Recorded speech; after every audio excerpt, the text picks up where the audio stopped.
We begin with an NBC 15 News exclusive. An SUV weaving and darting in and out of traffic, endangering hundreds of lives. The driver nearly slamming into cars full of families with children and nearly taking out an 18-wheeler.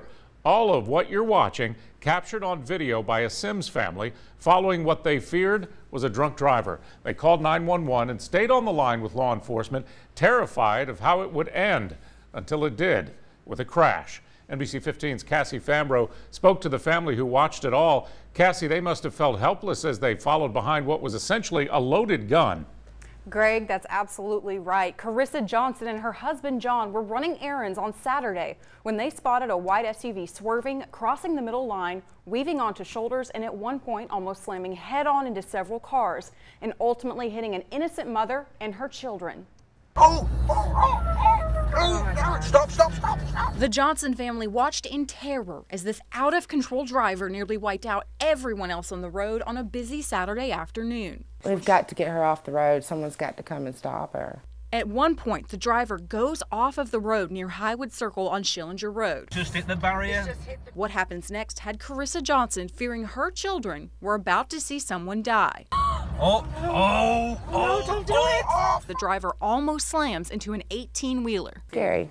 Very scary. Carissa Johnson's voice shook as she talked to the 911 operator. You'll need to hurry. After recording for almost 10 minutes, she blows through a yellow light. She's at the red light waiting to turn in. Oh, she's running a red light. She's running the yellow light.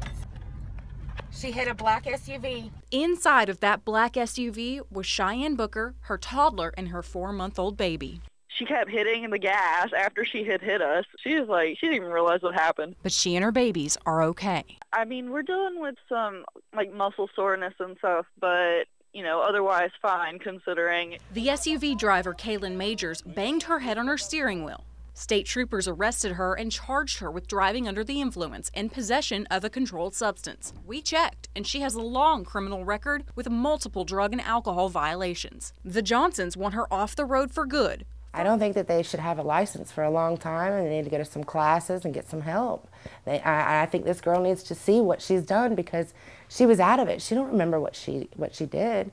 She needs to see it and see the lives that she put in danger, including herself. Now, Kaylin Majors is out of jail and on bond. We reached out to her but did not receive a reply. As for the family she hit, I checked in with them today and they're still sore but grateful that it wasn't much worse. Greg? They're lucky to be alive. All right, Cassie, thanks. In Baldwin County, 50 people were killed in drunk driving crashes from 2012 to 2016. More than twice that number of drunk driving deaths in Mobile County during